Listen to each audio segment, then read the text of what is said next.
get attention, like get as much attention as you can and focus on it. People say to me a lot, to college people, college age, they say, Brad, what would you do if you could start over at 20? I said, I would master marketing.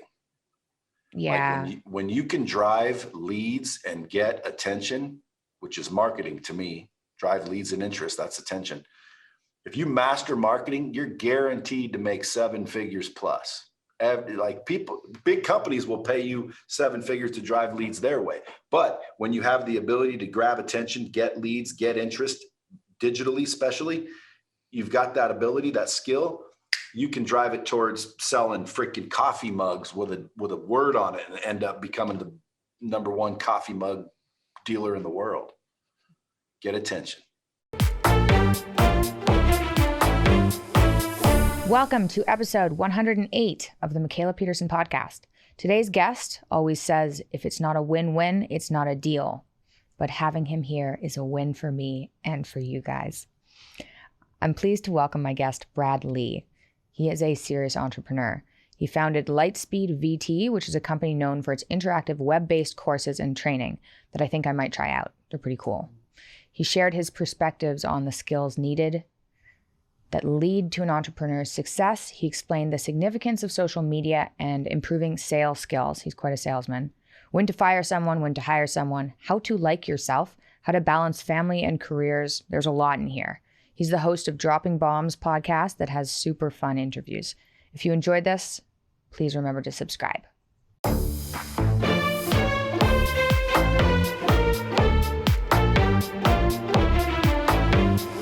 Brad Lea, welcome to my podcast. Thanks for having me. I'm excited. I'm excited too. I'm going to ask you a whole bunch of questions about starting a business and running a business and being an entrepreneur. Okay. First question though, first ask, I guess, could you please give a brief background about who you are and what you do? Sure. I am a entrepreneur, kind of serial entrepreneur. I've got several businesses. The one I'm most known for is LightSpeed VT, which is a web-based software I started about 20 years ago when the internet began. And now it's kind of serving as the software for a lot of different training programs, whether it be gurus and colleges and, franchises, et cetera. And I also started a podcast called Dropping Bombs that got a little popularity. But other than that, I'm just a serial entrepreneur looking for ways to, generate revenue, opportunity. And I kind of like, I would say, I don't want to say influencer because I hate that word, but I'm starting to get a little following on social media. That's it.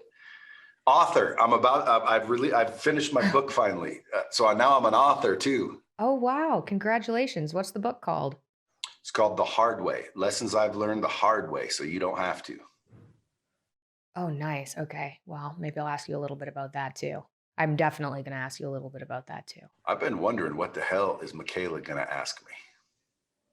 I'm just going to pick your brain about being an entrepreneur and an influencer, apparently. You can use the term content creator. That makes people feel better. Yeah. It's a bit different, creator. I think. Yeah.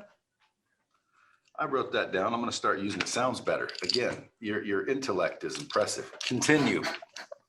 It's the same thing. It's just a sneakier way of putting it. Okay. How do you feel about the education system and how that teaches entrepreneurship? Well, I think it's broken, and I don't think it teaches entrepreneurship at all. I think it's antiquated. I think it was created 100 years ago, and it hasn't changed much. Now, there are thought leaders that buck the system a little bit, but as a general statement, I think it's broken and antiquated. It doesn't teach anything that you actually use, like pre-algebra, calculus, for example, like do they teach you that so you do well at calculus season? They're not teaching the right topics to build a business, how to build relationships, how to nurture relationships, sells, if I weren't able to sell and persuade, I wouldn't be where I'm at today. And I don't know if there's any sales courses in even in high school, but definitely, I don't even think there's many in higher education. You tell me, or as you call it, university. University, yes, us Canadians. I don't know. I think there are marketing. I think there are marketing courses you can take, so that might teach sales. But is there a way to actually teach sales, or is that something that's just kind of innate? Oh no, you can teach sales. I think we're all in sales. Most people want to deny it, especially ones that hate sales. But we're all in sales. We're in sales from the day we come out of the womb. I mean, we're coming Mhm. out. We've got to sell somebody on some food. We got to sell somebody to quit slapping us. But it can be learned. It can be learned. Okay. So do you have any yeah, do you have tricks for that then? Like what kind of I mean, you're obviously good at sales. I've watched your podcast. I know your products, which we'll get into.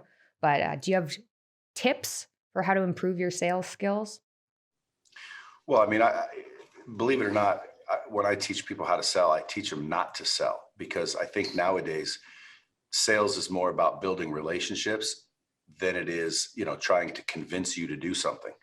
If I approach the relationship as I want to, build a relationship with Mikhaila, let me see how I can help her.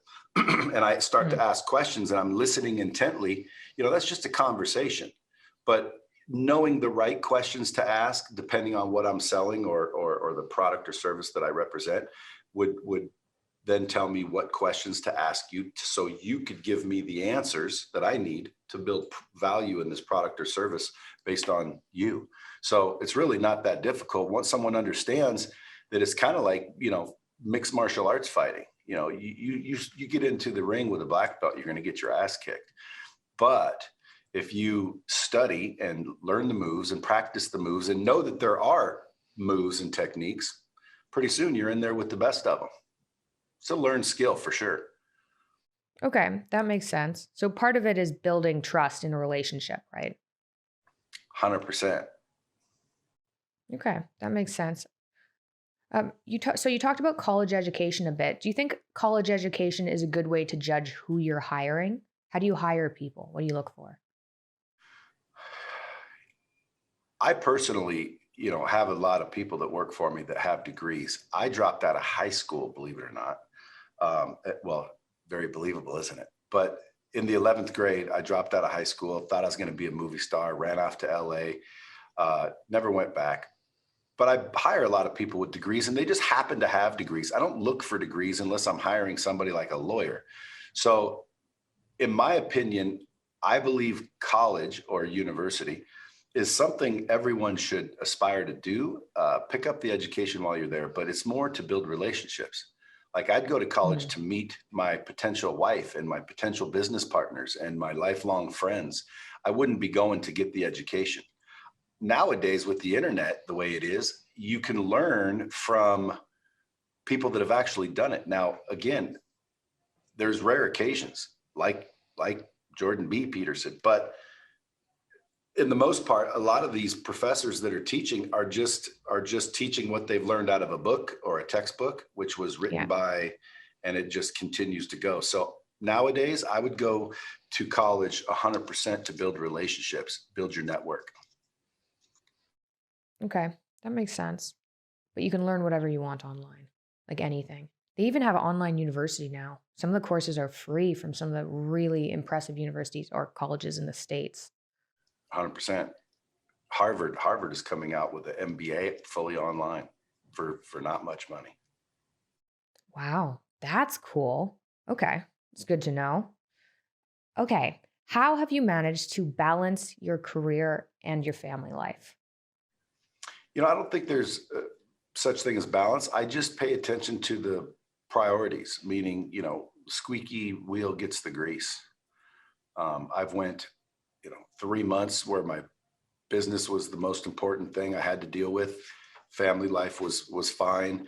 I don't think your kids want to spend as much time with you as you think they do or would like to think that they do, and I think if you give quality time while you're there, everything's going to work out. Personally, I see these guys, they're so worried about their family that they're broke. Oh, I have to spend quality time with my kids. It's going to mean something when they grow up. I don't think so. My dad didn't spend a lot of time with me. Our relationship was fine. But when I got a little older he couldn't help me. He was broke. So look at the people that are spending all this time with their kids, raising wonderful kids, but they're broke. Why can't you kind of allow the priorities to, because if my kids had something where I had to go home and pay attention to them for 3 months, 6 months straight, I'm going to do that. Other than that, it's just priorities. I mean, how do you do it? You got a little one running around. Well, I've outsourced some of it. So my nanny, her name's Uli. I found somebody who I really trust. So she's like family. So it kind of feels like I have external family watching Scarlett. And I can judge that based on how Scarlett's acting with me. Like, is she sad? Does she miss me? Or is she just having a ball all the time? And so I've set it up so she's enjoying her life all the time. She's happy when I'm around. I'm happy when I'm around, but I think you're right about kids not needing you as much as you think they do. I mean, it depends on what age they are, right? Obviously, if they're babies. And obviously, if you notice something a little peculiar, you might stop working a little bit more than normal and go pay attention a little bit more than normal. So that's kind of just how I deal with it. You know, I hope I'm doing okay. I have 6 kids, so You have 6 kids? Sounds like you're doing fine. yeah, and all of them are turning out okay. You know, so I think I accidentally got through it. I'm no parental expert. I can tell you that. Okay. Okay. How do you feel about social media and its necessity for running a business nowadays? Oh, it's critical. You know, I find these people that are hitting me up all the time. What's the secret to success? What do I do? What do I do? And I go look at their social media and they're on private. Well, that's basically the equivalence of putting up a close sign on your store. Like, you know, people don't follow companies, they follow people. You know, I don't even know, like I don't even know what a lot of people's company is, but I know who they are. People follow, you know, Richard Branson, they don't follow Virgin. So social media is your reputation, it's your business card, it's your exposure. And I think it's critical. And I think anyone that doesn't understand that is probably playing too small. Yeah.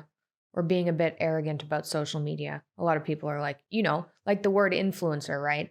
They're like, well, I don't want to be an influencer. I have more important things to do. It's like, well, that's your marketing right there. So, yeah, and not only that, you want to know something that's mind blowing. A lot of times people don't like themselves and they're not even aware of it. So social media is a mirror, it's a reflection, or at least it should be, of who you are and what you stand for and what your opinion is.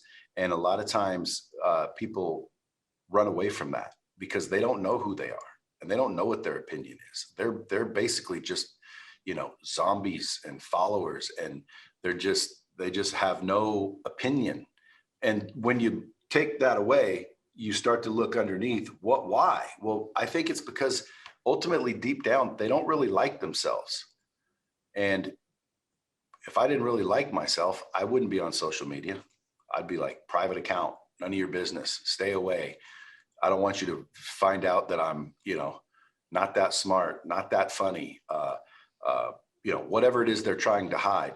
And it's subconscious, which is the crazy part. Because I talk to a lot of people and they've got private accounts or whatever. I'm talking to them and I'm like, you know, why is it you won't just come off that? And some of it sounds arrogant, like, you know, it doesn't matter, you know, so-and-so doesn't have social media. They use one famous person that's successful and they don't have social media, or someone runs their social media. Well, at the end of the day, it is your calling card. And if you plan on being in business, you better have social media and you better know how to run it, or hire someone who does, because it matters. You know, I started trying to do TikTok myself for about a month and a half. You know, I couldn't get any views, any traction. No one was following me. No one gave a rat's ass about it. And then I knew this guy that's funny. And I said, listen, why don't you give me a little help on my TikTok? You can just manage it and make sure that you post 3 to 5 times a day. Cause you got to keep posting on that. And now I'm over 200,000 followers in less than 2 months. So it's like, you have to know what you're doing, or hire someone who does, and then be yourself, be authentic, and don't be afraid to put yourself out there. And if you have to go figure out how to like yourself first, well then, you know, put that on the checklist. Do you think some people avoid social media because they're more introverted and they're just anxious? Maybe on the surface, I think they avoid social media because they do not want people to see who they are. Like it's none of their business. Well, why are you so worried about what people might think? Because that's what it boils down to, Mikhaila. People are worried about what other people think way too much. If everyone could literally pretend that there was no one else on the planet, you would see people act completely differently. Do you think it'd be a positive change? For the individual, yes. And for the most part, yes, because I think generally people are good. I don't think everybody's mean and evil, but I also think that you would see some fake ass, people for who they are. If they didn't think anyone was watching, you wouldn't see a lot of these gurus and social medias. Because I work with a lot of these subject matter experts, and I see that what they're teaching and preaching, and then I also see them in their real life, and a lot of times they don't match. They're saying to do this, but they don't do that. I think authenticity is vitally important nowadays. I think you need to be real. I think you need to say what you say. Like if you follow me at all, Mikhaila, you hear me say shit where people are like, I can't believe he said that. Well, what's so bad about it, first of all? And that's my opinion. And I think if more people started to learn who they are and started to like themselves, what they're going to find is the people that should be around them are going to come around because it resonates with those people as well. And the people that are offended by it will fade. And if you just let that natural filtering process happen, you're going to be in a much better environment because the people around you like you for you versus me pretending to be something, acting like something that I'm not. And then I'm surrounded by a bunch of people that I'm walking on eggshells, and or it doesn't last very long because I slip up and the real me says something or does something or politically or otherwise. And now all of a sudden I'm in a freaking world of drama for no Do you reason. think, yeah, yeah. Do you think that some of these like so-called gurus, I like how you say gurus, by the way, gurus. But do you think some of these so-called gurus are saying the things they're saying because they're trying to fix those exact problems within themselves? Have you seen that? Most of them are trying to sell something. Really? That's so unfortunate. Yeah, agreed. Yeah. There's some Okay. good ones. There's some good ones out there. There's some people with real Yeah, yeah. experience out there. But for the most part, especially on social media, you have to be careful of who you're listening to. Most people are just regurgitating shit somebody else said. They don't have their own opinion. But when someone has their own opinion and voices their own opinion with conviction and certainty, that's when they start to gain popularity. That's when Mm. people actually start to follow them. Now, the hate comes their way as well, but you can't look at the hate. Too many people are so afraid of the hate, they'll never find the love. And isn't that what it's Yeah. really all about? Love? Almost sounds Yeah. guru-y. Yeah, now who's the guru? For people who are trying to figure out how to like themselves, do you have tips on how to start acting so that you like yourself? Yeah, I think the first thing you have to do is kind of forgive yourself for the past, because most people dwell so much on what happened and what the past was is they can't focus on the present or the future. So they're just stuck in the past. So you just need to forgive yourself. That's step one. Step two, you need to commit to do what you say you're going to do. You have to literally manufacture, if that's for lack of a better word, integrity and ethics. And it doesn't matter. Again, that's why you got to forgive yourself first. It doesn't matter you used to lie, cheat, steal, screw people over. Like, everyone deserves a second chance. Just forgive yourself, apologize to yourself, just like you would in a relationship. If you and I were in a fight and I wanted to repair the relationship, the first thing I'm going to do is apologize. Mikhaila, I'm sorry. I didn't, but I'm not going to continue to act the way I did and then Hmm. apologize every time. So you forgive yourself. And then the next step is you have to commit to do what you say you're going to do. I think we chip away at our self-esteem and our self-worth because we don't do what we say we're going to do. And deep down, we know that. So to step 2 would be commit to do what you say you're going to do. And then step 3 is going to be rack up the wins. We're taught to set these massive goals, and then we fall short of those goals, and that chips away at our self-esteem. Now, we can be persuaded that it's good. Oh, your goal was this and you almost made it. That's pretty good. No, it isn't. It's a loss. And your mind knows the difference between a win and a loss. It doesn't necessarily know the difference between a big win and a little win, but it knows the difference between a W and an L. So you rack up the wins by setting small goals on a regular basis, just small attainable goals. You commit to do what you say you're going to do, set small goals. So you start winning. And so pretty soon, I think subconsciously you feel like you're a winner, and you start to sit a little straighter and walk a little taller. And the next thing you know, you start to look around and feel like you deserve a little bit more. And you do. And here's the crazy part. When you start to actually feel like you deserve a little bit more, you start to act as if you deserve a little bit more. And then step 4 comes into play. That's when people will start talking shit. The haters will come out, even your friends and family. Who are you to think, who are you to act this way? Who do you think you are? Well, this is step 4. You have to get rid of the hate and the headlines. Like, get rid of all negativity, including your own, and get rid of it. And then step 5 is you need to figure out what success looks like, because too many people, they don't even know what success looks like. And if I told you go find somebody in a room full of 1,000 people, you'd ask me, well, what do they look like? But when we're out there hunting for success, we don't even know what success looks like. We've never taken the time to really determine what that is for ourselves. And you're not going to find it unless you know what it looks like. And you can't visualize. And I think visualization is been proven scientifically through many studies where it actually works. So step 5 would be to visualize, who you are, where you are, who you're with, what it feels like, get that emotion. And then step 6 is to seek new knowledge every day. A lot of people don't read, Mikhaila. A lot of people don't look for new information. And if you really break it down to common sense, if you want something else in your life because you're not happy with where you are or who you are, if you want something else, you kind of have to do something different. And in order to do something different, you have to change your beliefs, because I believe the reason you do what you do is because you believe what you believe for whatever reason. You were taught that, whatever reason. You believe what you believe, so that's what drives what you do and how you act and how you choose. Yeah. So in order to change your belief, you have to get new information, because the only way to change what you believe is to get new, keyword, new information. If you never get new information, you're going to continue to believe what you believe. Make sense? The only way to change a belief is to get new information. Like, oh, I didn't think that was hot, and then I touched it. That's new information. So every single day, I would recommend people seek new information, pick up a book, listen to a podcast, and seek new information. I think those 6 steps will eventually, over time, 120 days, 180 days, start to build your self-esteem and your self-worth, and that'll begin that journey. And then you just continue. Like it's not something you did, it's something you do.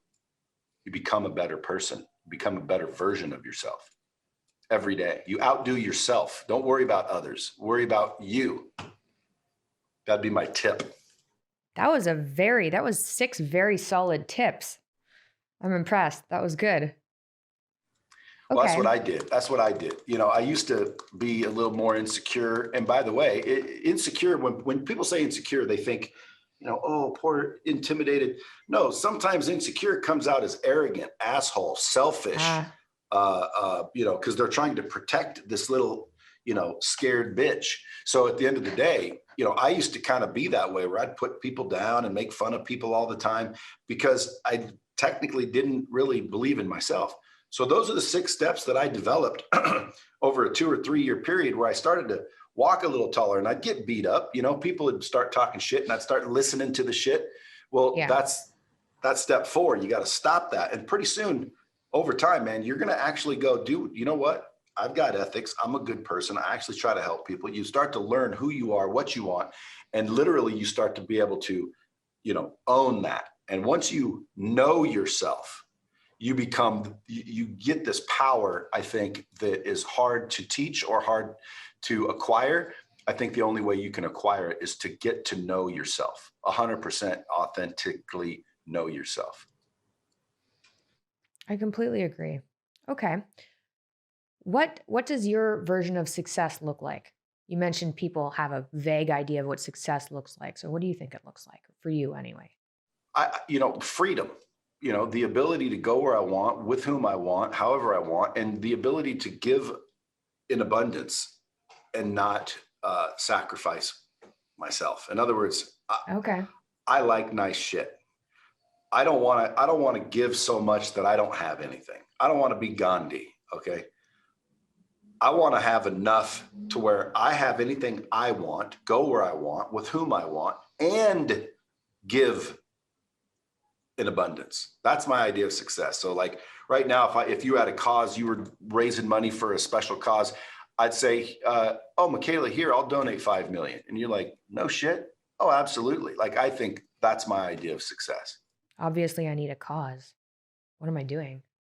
You have a cause, don't I you? know You're right. you already offered me your LightSpeed VT, which we should talk a bit about because you said you've developed this LightSpeed VT 20 years ago when the internet started, which is super early to get into any type of internet business. So can you explain what LightSpeed VT is a bit?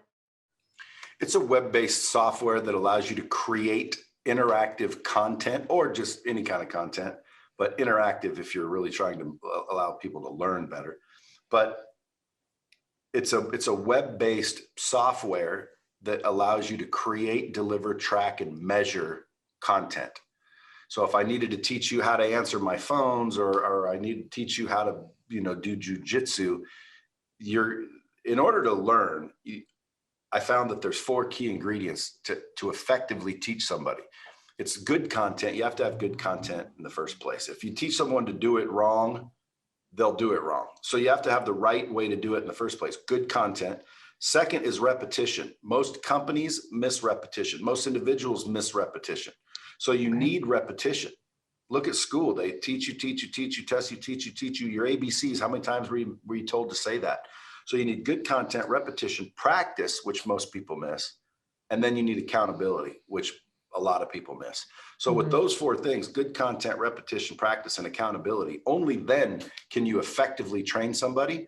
And 92% of companies that have a training program at all, because you'd be amazed how many companies that don't even offer training, but the ones that do fail to deliver all 4 of those. A lot of them are delivering good content, but there's no repetition, no practice, no accountability. So they fail to actually deliver the punch.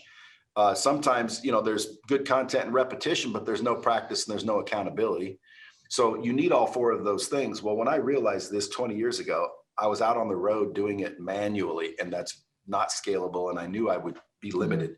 So I thought, what can I do to deliver those 4 things? And the internet was just coming out. And I'm like, obviously I need to be on the internet, and that internet allows me to track, measure, and monitor. So I just have my team develop interactive technology where someone could take a video and ask questions just like I would in real life.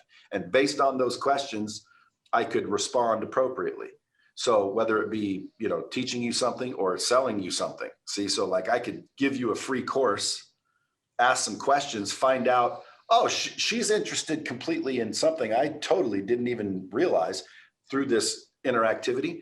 And now I can come over here and present to you something that really resonates or you need, where a normal video, a linear video, it asks no questions. It just is what it is. So I think we'll start seeing a lot more of it in the future. But that's what LightSpeed is. It's just a web-based system that allows you to create, deliver, track, and measure content. And when you do it correctly in an engaging way, you can either sell it and monetize your knowledge, which again, I've helped a lot of people make millions per month, and I get a little piece. So that's how I make my millions. Or I can show companies how to leverage the technology to develop a training program where, their turnover slows down, their liability reduces, and they actually train people better. And with you, I said, I'll let you use it to teach people your diet and your beliefs, because again, there's a lot of people out there, Mikhaila, that are facing health issues, and they don't know how to fix them. And guess what? Everybody's telling them, oh, that meat diet's a bunch of shit. You're going to end up dead. Well, how come Mikhaila's not dead? How come Mikhaila had all these issues and all she did was this? So how do people get to you? Well, they're not going to. They can follow your podcast. But what if there was an interactive version of you to work with someone for 90 days to basically educate them and teach them everything that you've had to learn the hard way? Yeah, no, that sounds really useful. How do you I'm waiting on incorporate you. accountability? I know you are. I have to get out of Moscow first. We It'll incorporate happen one day. accountability by real-time tracking, testing mechanisms, exercises that have accountability mechanisms. Like, for example, let's say, day one, I tell you, okay, go to the gym and do 30 push-ups. And then the next day you log in, I pop up and I say, okay, did you do your push-ups?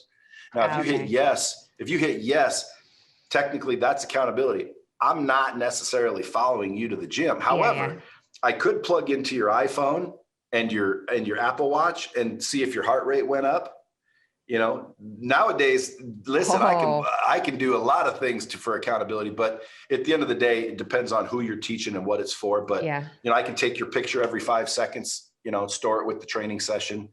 I can ask you for passwords and key codes and secret questions. There's all kinds of ways to do it. Just depends on what you're trying to train them on.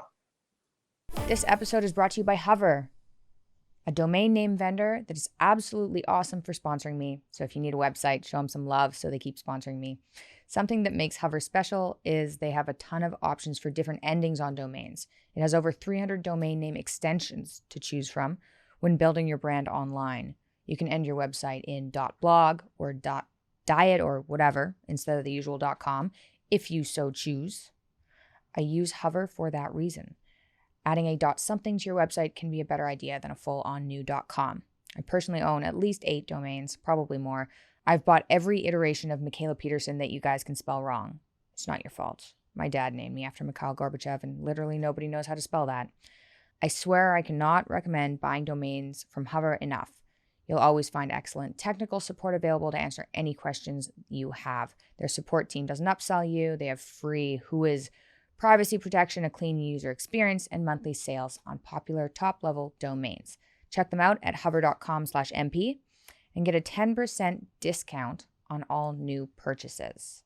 Having a website is very important for anyone with a business. Hover.com/MP, code MP. Enjoy the rest of the episode. Okay, I want some entrepreneur questions then. What kind of advice, two advice questions. What kind of advice do you have for people in their 20s that are entrepreneurial? What kind of advice? Yeah. Well, number one, get started. Quit worrying about failing. Everybody, is afraid to fail when failure is actually what you're looking for, believe it or not. So getting started would be the most pressing thing. Too many people want to wait and study and go to this class and that class, when in reality, man, just jump in. What's the worst that can happen? Failure? That's it. When I started LightSpeed, everyone said it wouldn't work. And by the way, I was way too early. I went about 8 years before time caught up. And so if I didn't have tenacity and stick with it, I probably never would have, but getting started is the most important thing. See, here's the thing, Mikhaila, you have to take a chance or work for someone who did. There's so many people that are afraid to take a chance. They just, what if this happens and what if that happens? And it goes back to what other people think. See, they're worried about what their moms told them and their dad told them. They're worried about what if their friends laugh at them? What if they fail and fall on their face? What if their brother was correct? They're worried about everybody else. I'd say, number one, you got to take a chance. And then number two advice, get really good at solving problems. Quit running from problems and start looking for problems. The better you get at solving problems, I think, the more successful you're going to be. I always tell people, you want $1 million, solve 1 million problems. Most people, they avoid problems. They wake up every day literally avoiding problems, when in reality, you want to find problems and get really good at solving them.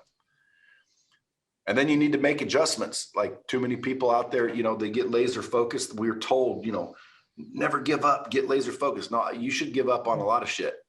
You know, when I started LightSpeed, I started out to be the trainer. I wanted to be the guy, the Tony Robbins, the big name guy. I had my own content, you know, who's really original anymore anyway. So I had to learn it from somewhere, but I had my own version of content and I wanted to be the big name. I went out there, started running into competition and bigger marketing budgets. And so I just decided to close the people that already had the market share on my software. So I partnered and collaborated with my competition. Now that's an adjustment. So I would also tell them to make adjustments, man. Don't worry about veering left and veering right. I'm literally the CEO of a software company, and I started out to be a trainer. That is a completely different end result. And the only reason, you know, my company is doing 8 figures, almost 9 figures, is because I was willing to make adjustments. So I just keep giving tip after tip because there's not one answer, but for 20 years old, I would say get started. Quit being a puss, quit worrying about, you know, what might happen, what might not happen. Go out and make shit happen. Sound advice. It's also the fastest way to learn. You can learn from a book, but if you actually go and try and do it, that's the way faster way to learn. That's how kids learn, right? Realistically. Yeah, and you don't see a kid like fall down a couple times when they're trying to walk and be like, well, that didn't work. Stop walking. They just keep going. You'll get there. That's totally fair. Okay. So same question then. So that's 20-year-olds. If you could go back and talk to Brad at 30, what kind of advice could you give him? Well, that was only yesterday. No, at 30, I would say, you know, that's right when I started actually becoming a decent human being. I would say, good job. You made the right decision. At 30 years old, I helped somebody make money. I watched his whole life change. All I did was teach him how to sell. He went from making minimum wage to about 15 grand a month. His whole life got better. His family's life got better. I saw him cheer up. You know, they just become better human beings. And all I did was teach them how to make money.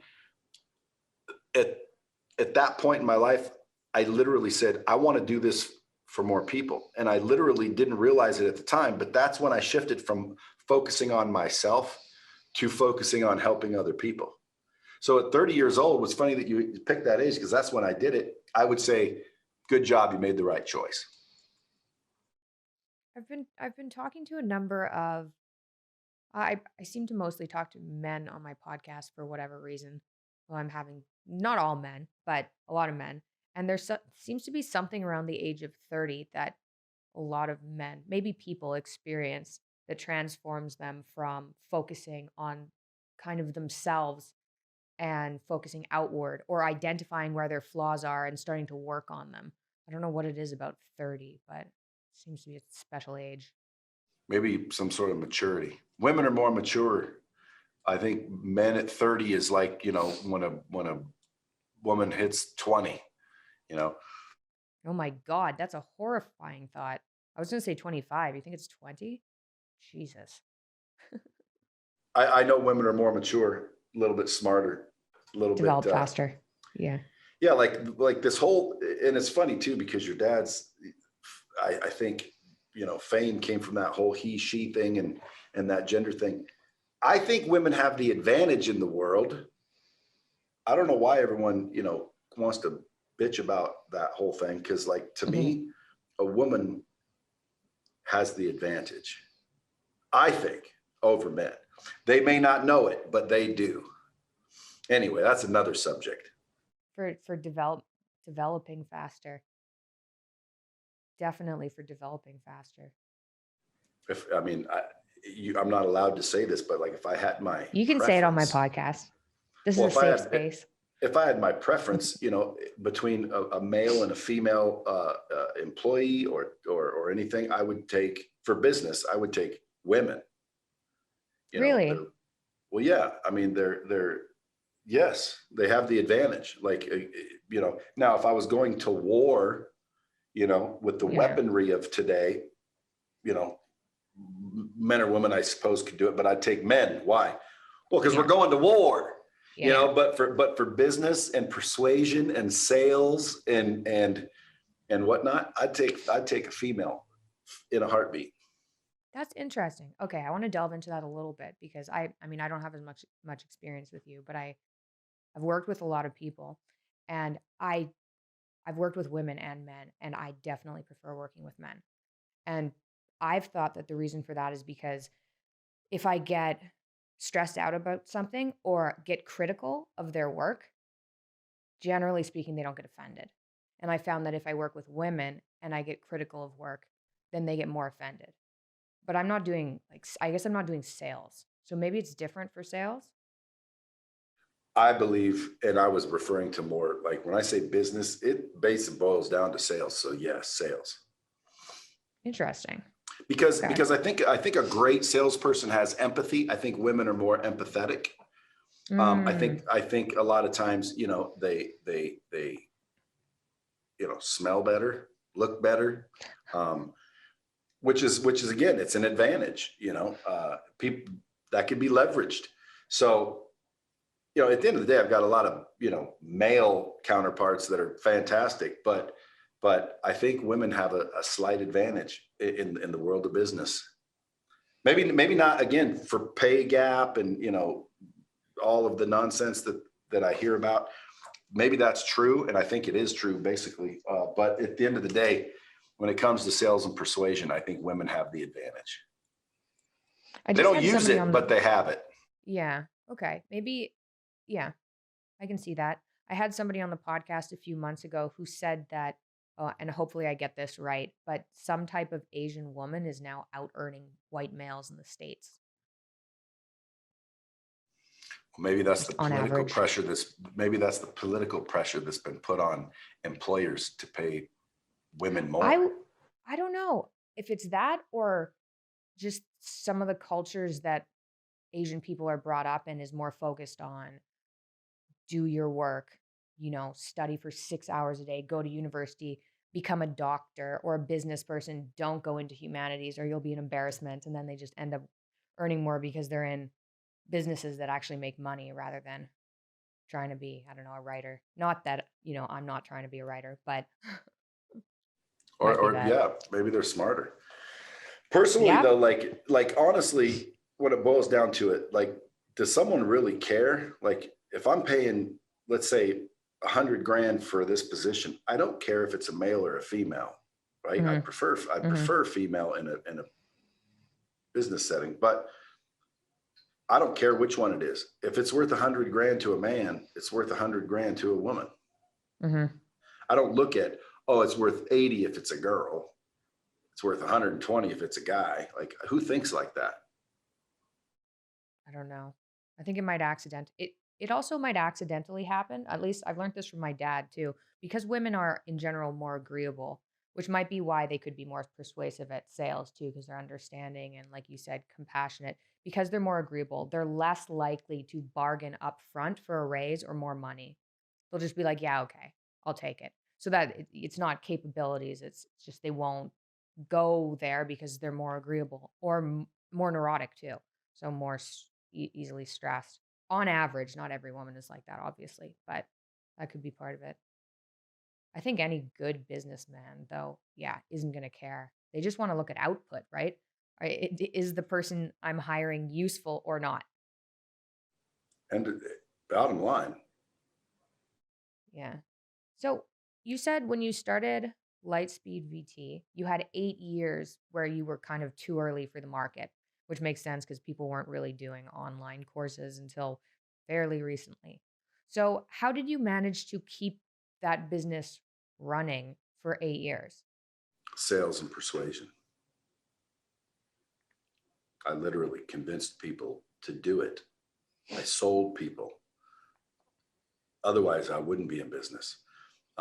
But like, my car was up for repossession multiple times because I only had so much money, and I had to determine where to put it. Do I pay rent? Do I bank my car payment? Or do I, buy the gas it requires to go knock on doors? So at the end of the day, a lot of people are not willing to sacrifice their credit, and when you're not willing to sacrifice for what you want becomes the sacrifice. And I just wasn't I wasn't willing to sacrifice. Like I was going to make it no matter what. I knew online training was a better way of doing it. You know, people can say that, you know, oh, it's better in person, and they used to, but it's not better in person. You can't do in person what you can do online. You leverage technology or you die, period. So I knew 20 years ago that it was going to be better, more effective, less expensive, more scalable, and no one could talk me out of it. And they tried, and people said, you're crazy. It's, you know, we do it belly to belly. This is never going to work. I tried to get $50,000 for half of my company once. The guy said no. I still know that guy. You know, I literally was told this is not going to happen, but I just knew that it would. And so for 8 years, you know, when a push came to shove, I made a deal, I closed a deal, I did whatever I needed to do to get whatever resources I need. I was resourceful. But in reality, I wasn't that smart. I didn't realize it was going to take 8 years. I would have told you, if you knew me then, I would have told you, Mikhaila, in 90 days, I'm going to be a millionaire. And I believed it. And so 90 days later, you would have showed up and said, well, how's it going, Brad? I would have said, oh my God, dude, 90 more days, it's blowing up. It's like, I've got so many deals in the pipeline, 90 more days, I'll be a millionaire. And I literally said 90 more days for 8 years. And I believed it. That's the key. Like, I wasn't smart enough to realize, bro, it's not going to be 90 days. It's going to be 8 more years. Had I been smart enough or aware enough to realize it's going to be 8 years of struggle, I probably would have gave up just like most people would have. It wasn't like I'm some hero where I'm like, you know, I'm not giving up. Consistency. Like I didn't know then what I realize now. I was naive. I really believed in 90 days the world would change, and shit, anyone can do anything for 90 days, right? I've been drunk longer than that. I think, I mean, you might call it naive, and perhaps it's a bit naive, but I've definitely gotten myself through some pretty shitty situations by saying 3 more months, this will be over. And then when that comes around, saying exactly the same thing and full on believing it. I can do this for 3 more months. Can I do it for 3 more? Yeah, I can do it for 3 more. But like sometimes, like you said, if you think whatever journey I'm on is going to take 2 years and it's going to suck the whole time. I don't know if it sucked for you, but there are journeys that suck the whole time. That can be totally overwhelming, just leave you in bed. So doing small, you know, 1 day at a time, 90 days at a time, might be naive, but it definitely works for journeys, painful processes. Absolutely. I think that was the key right there, is the 90 days. I was going to write a book called How Do You Get Anything You Want in 90 Days? And then spell the days, D-A-Z-E, because you almost have to get in this days where, like, you know, 3 more months, I can do that. And if you just take those little 90 days, look up, if you're not where you want to be, look back down, act like 90 days, you'll be there, and just keep doing that process. Just little steps at a time. You'll make it. I think anyone has the ability to make it as an entrepreneur. And really, if you look up the word entrepreneur, it just means someone who's taking larger than normal risk. And, you know, you take a risk every time you leave your house, technically. So what's the big financial part? Why is so many people afraid of risking financially? Money is a tool. That's another entrepreneurial blunder I've seen people make. And I didn't make it, fortunately, because I was a little bit frivolous with my loot. But what happens is people will start a business and they start to succeed a little bit. So they start to get a little money, and then they hold on to that money because they remember what it was like being broke. Well, when you hold on to your money, those are your tools. That's your tool. And when you hold on to your tool and then wonder, how do I grow? How do I expand? And you're not willing to let go of the number one tool you have, which is money. And that's a mistake people make. You want to continue to use that money and continue to be willing to lose it all. Like right now, I take very large financial risks, not stupid risks, calculated risks, but I'm not afraid to lose it all. Why? Because I was broke when I started. Like, what's the worst that can happen? I'm broke again. It's not that bad being broke. I was happy broke. I'm happy rich. But being broke is hard and making money is hard. So pick one. Like, it's just as hard being broke, Mikhaila. Like, I don't know what your life was like growing up. I can't imagine your family having much money. They don't pay professors shit. No, my mom was a stay-at-home mom. Yeah, so you probably grew up normal, right? Not a lot of money and whatnot. But at the end of the day, what gives people opportunity? Attention, notoriety, attention. Just go get attention. Figure out something that where you get attention, because money and opportunity follow attention. Get some attention. Well, before your dad like blew up, what was he like? Just, go to work a day guy, right? Well, not really. He was kind of exactly the same. He still worked all the time. Like if he still worked all the time. He hasn't actually changed very much. He's making more money now. There's more stress. Well, but that's my point. The attention brought the opportunity. No? Mhm. Oh yeah, 100%. So again, when you look at him or you look at you or you look at me, like the more known I get, the more opportunities I get. I had an opportunity the other day, somebody with a 20-year-old insurance company, multi-million-dollar insurance company said, Brad, I've been following you for 5 years. I love who you are. I love what you say. I'd like to go into business with you. I'm like, what do you mean? He says, well, he tells me a story. He's got a financial organization, it's doing millions of dollars a year. And it really boils down to recruiting and training. And I said, okay. And he says, okay. so I want to start a company with you, and literally replicate my 20-year business. Will give you the, access to the top contracts, the top software, the top processes, everything at the very, very top over a 20-year period. And we basically just white label it and start a new one. I never would have gotten that opportunity if nobody knew who I was. And I said, why me? He said, I just love your attitude. I love your authenticity. But more importantly, because I think you could drive a lot of people to our business with your social media. I'm like, cool. And again, that's only because I get attention. And I only get a little tiny baby bit of attention. Like nobody knows who I am. But enough people know who I am that I can see, holy shit, the more I'm known, liked or not, the more I'm known, the more opportunity and money comes my way. And at the end of the day, that's the bottom line.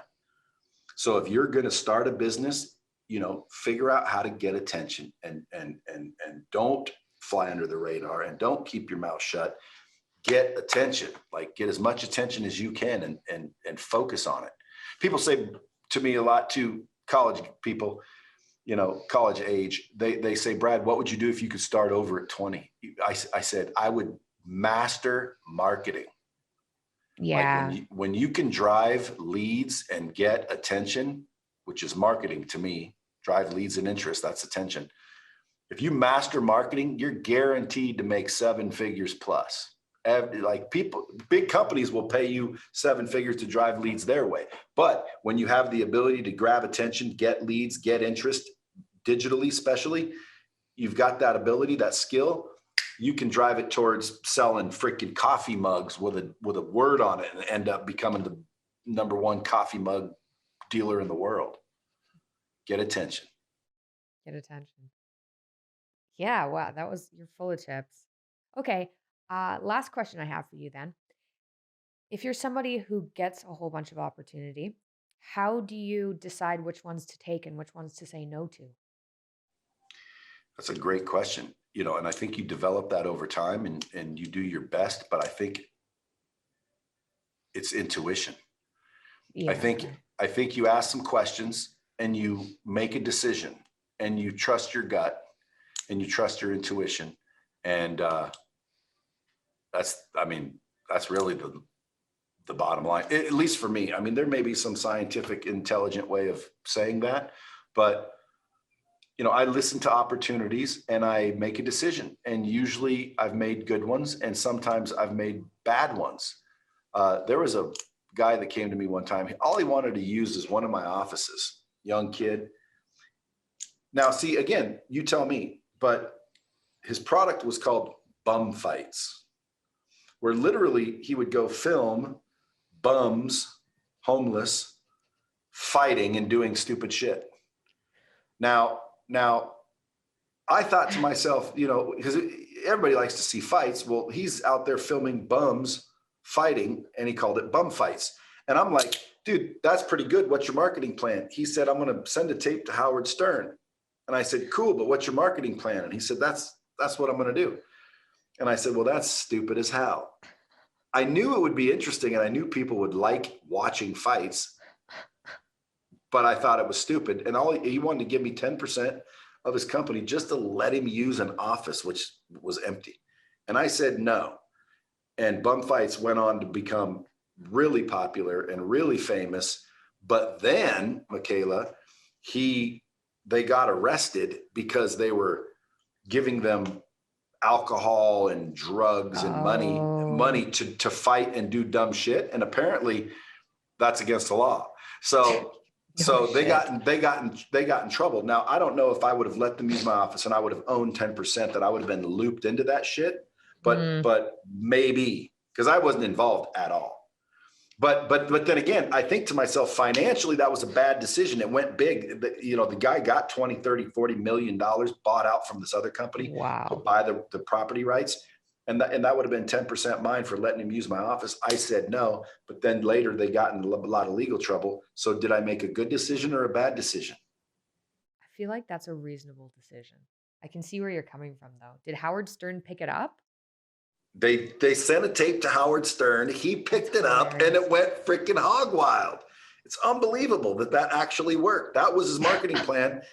That was the main reason I said no. Like, what a stupid marketing plan. You're going to send a tape to Howard Stern. What if he doesn't watch it? Like, that's your only plan? He said, yeah, that's all they're going to do. And it made me pass. But when you look back, it's like, was it a good decision or a bad decision? I don't know. I don't know what would have happened. I don't have a crystal ball. So guess what? My advice, if you guys are looking at decisions, you know, just trust your instinct. I think deep down, we all have a compass inside of us that guides us, and not many people listen to it. So listen to opportunities, ask intelligent questions, and then just quiet the mind and all the people, and just how do you feel about it? If you feel good about it, go. Worst thing, you made a mistake. Big deal. I bet the intuition is the number one, let's say, picker you have at your disposal. Like, if you want to make a decision, listen to your gut, listen to your instincts. It's usually right. Yeah, I think a lot of people. Like your instincts tell you that you need to get a virtual training system. Oh, you're not 100%. listening. You're not listening to your instincts, Mikhaila. No, they're telling me that. I just have to get my dad's business in order, and then. Your dad needs a virtual training system. By the way, if you guys want to make more millions than anybody I've ever helped, and I've helped Tony Robbins, Grant Cardone, Damon John, your dad, because he's a real educator.